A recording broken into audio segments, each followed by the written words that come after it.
Unless you've been living under a rock, you've probably heard over the last couple of weeks about some dude who was free-handling an inland taipan and it literally bit him and he got sent to the hospital and maybe almost died.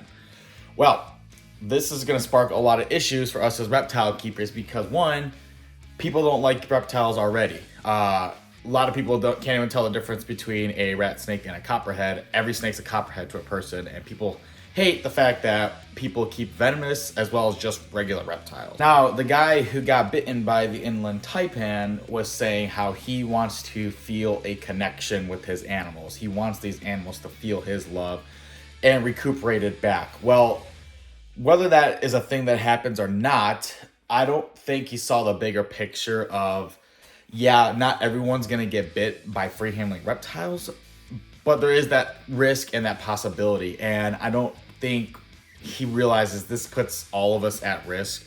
Not only because, a couple of years ago, we were already dealing with these whole Lacey Act things, which were going to have been horrible. But, anytime something happens like this, we're all the ones who suffer for it all together. So this video is kind of going to go over how I personally feel about the people in the reptile industry keeping venomous animals.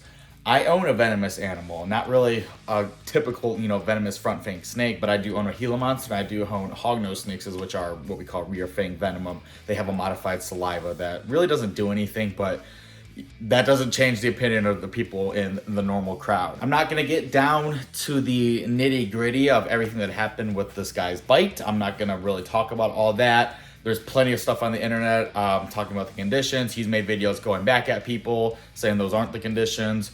Whatever. I don't really care about all that. What I'm going to say is just what my personal feelings are about keeping venomous reptiles.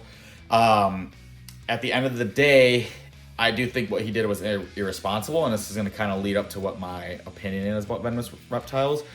But, if he did things and took a different approach, things could have been a lot better. At the end of the day, he did survive. I don't know if he's going to have long-lasting issues or not. He is back posting on Facebook literally every hour, and he's making YouTube videos. So the guy did survive. If you guys didn't know, the inland taipan, drop for drop, is the most venomous snake in the world. Their venom is so toxic that, surviving a bite from them is a pretty big feat. And if you do survive the bite, you're more than typically going to have a lot of other issues come up down the road. So, he was able to survive, thankfully. And, there's been talk about, some people are saying, well, they should have just killed him. I'm not going to wish death on anybody, but what I'm hoping comes out of this is that he learned his lesson. There is a right way and a wrong way to do this, and in my opinion, I think free handling venomous snakes such to that degree is the wrong thing to do. So what's my take on keeping venomous reptiles?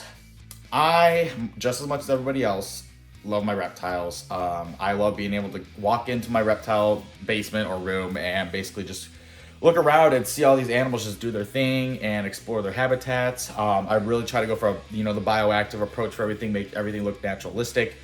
But the venomous sector or niche of our hobby, I don't like using the word hobby, but that venomous section has the potential to probably cause the biggest issues because of people who free handle and then get bit. And then you see it on the news, and if you're a normal person scrolling through Facebook and you see man gets bit by king cobra, you're gonna think the word, they're gonna think, why the hell is he keeping this? And it could have been a complete accident. It's hard to say. We don't know with every single case of how this goes. But in my opinion, I do believe, and I'll listen to this whole thing, I do believe we should be able to keep venomous reptiles. The caveat to that is I think it needs to be highly regulated. It needs to be in a very professional setting, as in, for example, anyone who owns and I'm all about regulation, but not to a certain degree where it's ruining our chances of preservation and not allowing us to do the research as private keepers that we can. So for example, for my Gila monster, I keep it in a locked cage. I have it labeled with a venomous label on there. I do believe that anyone who keeps something like a Gila monster, we should all be doing that. Getting a bite from a Gila monster isn't necessarily going to be deadly. It has the potential to be.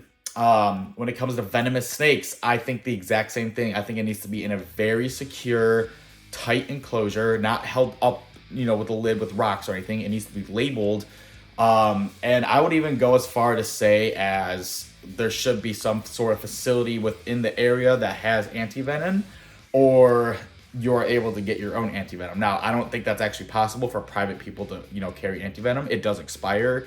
And there is an extenuous process that happens when it gets created. It usually comes from horses. So, there's a whole situation that comes, and it's very, very expensive. If you get bitten by a venomous snake, I think you're looking, don't quote me on this, I think you're looking at like around $10,000 plus if you're, going to get treated for it. And you absolutely need to get treated if you get bitten by a venomous animal. But this goes along the way for all of us who keep reptiles.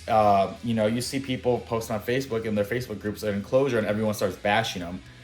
We don't do enough research, and you would think that more people who keep venomous animals do research, and I'm sure a lot of them do, because they are keeping a potentially deadly animal. I just don't think they take it seriously enough. I will absolutely never free handle a snake. I always use a hook.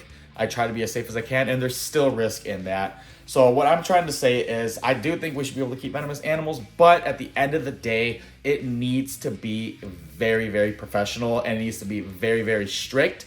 Not strict enough that we don't have the opportunity for it, but strict enough that people understand the hazards that these things have, no matter how much you free handle them and it's never done anything before, and you've built a connection with this animal over the years. I don't care. It has that opportunity to happen. At the end of the day, it is an animal, it is deadly, and at the end of the day, we're human. Yes, we make mistakes, but we can try to prevent these mistakes because it's going to help keep our passions alive in an already hurting environment where people are trying to take stuff away from us. It just needs to be more regulated, and it needs to be in a way that people aren't, showing off that they could do this. They're going to inspire somebody else to do it. I know it doesn't seem like that. They may give warnings and stuff. We're not a smart species, okay?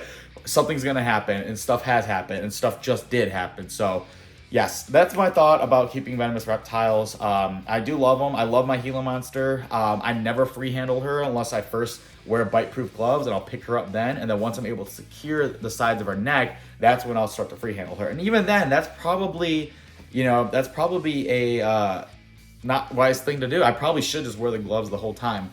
Maybe that's something I might end up having to do just to kind of prove my point too. I don't think she'd ever bite me. She's never tried or anything, but I'm taking that risk. I know I'd be responsible for it, but I don't want to, if I accidentally get bit, ruin it for everybody else in my state where they're very lenient about the Gila monster law. So, other than that, I don't really actually hold her, really, to tell you the truth, but, I just kind of like to observe all my animals. But yeah, thank you guys so much for checking out this video.